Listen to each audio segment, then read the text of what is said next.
यावेळी महत्वाची बातमी, परमवीर सिंग प्रकरण आता तपास सीबीआय कडे वर्ग करण्यात आलेला आहे। परमवीरांच्या आरोपांचा तपास आता सीबीआय कडे देण्यात आलेला आहे। का व्यू था और कोर्ट ने इसीलिए इसमें सीबीआई को कहा है डायरेक्टली कि आप प्रिलिमिनरी इंक्वायरी करें और इसमें मुझे बुलाए।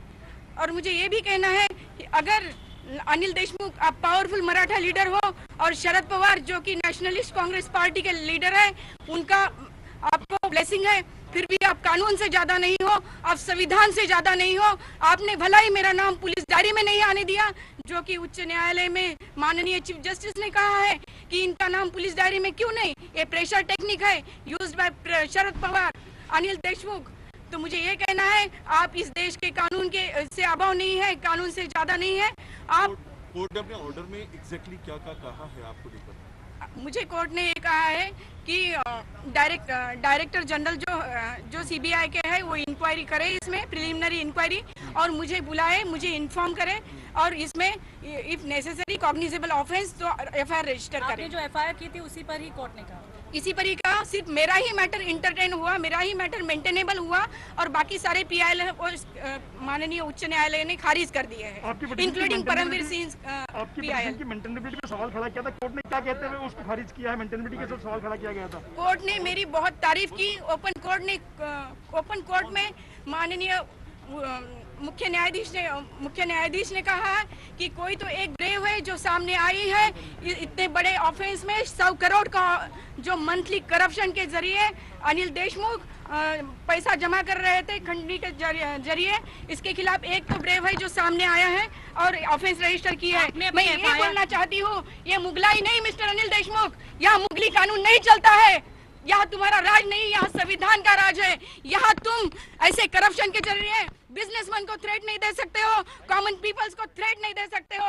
मैं भारत माता की बेटी, मैं एक स्वतंत्र सैनिक की बेटी आपके खिलाफ खड़ी हूँ। आप कितना भी थ्रेट करेंगे, आप चाहे मेरी जान ले लें, मैं इसकी ये लड़ाई आगे लड़ूंगी।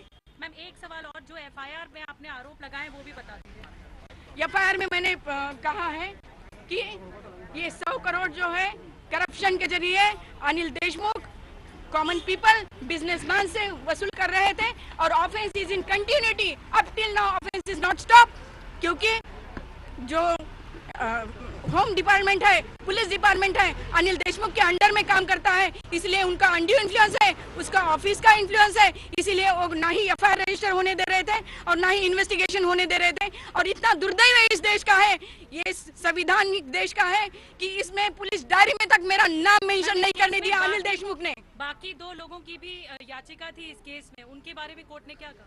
बाकी 2 याचिका थी, जो कि इसमें परमवीर सिंह की भी याचिका थी, वो सारी डिसमिस की गई है, डिस्पोज ऑफ की गई है, जिसमें उन्होंने due process of law follow नहीं किया था।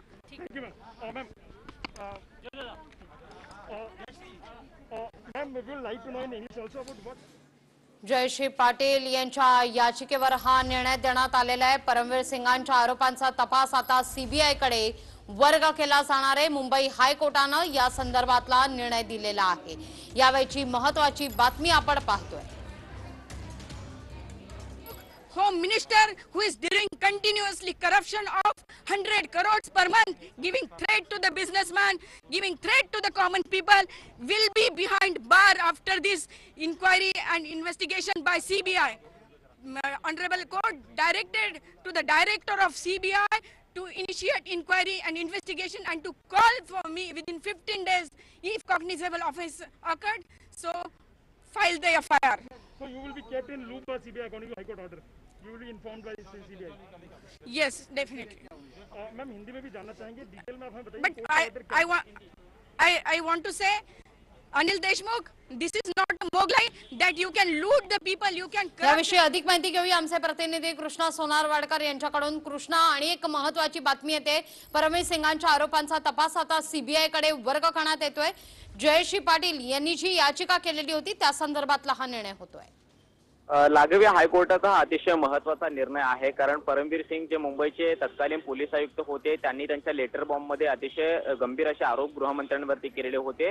गृहमंत्र्यांनी सचिन वाजेंना 100 कोटी वसूल करण्याचं टार्गेट महिन्याला दिलेलं होतं आणि त्या पद्धतीने पैसे त्यांनी वसूल करून गृहमंत्र्यांना देत होते, अशा पद्धतीने परमवीर यांचे हे आरोप होते। आणि या प्रकरणी हायकोर्टामध्ये जवळपास 3 याचिका होत्या. त्याच्यातली एक याचिका होती ती जयश्री पाटील यांची होती.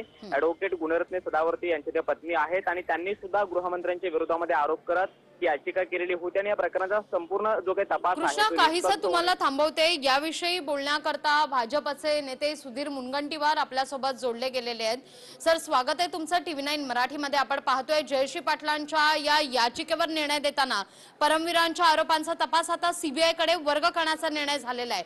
उच्च न्यायालयानं या संदर्भातला निर्णय दिलाय. उच्च न्यायालयाने अतिशय विचारांती हा निर्णय दिला असावा. उच्च न्यायालयाच्या निर्णयाचं या महाराष्ट्राच्या प्रत्येक व्यक्तीने, तो कोणत्याही राजकीय पक्षाचा असेल, त्यांनी स्वागत केलं पाहिजे. साधारणतः या आरोप प्रत्यारोपानंतर एक संशयाचं धुकं, संशयाचं वातावरण निर्माण झालं होतं. संशय 2 प्रकारचे होते की परमवीर सिंग या एका 32 वर्ष पोलीस विभागाची सेवा करणाऱ्या अधिकाऱ्यांनी असत्य माहिती दिली, खोटे आरोप केले, हा एक संशयाचा भाग होता.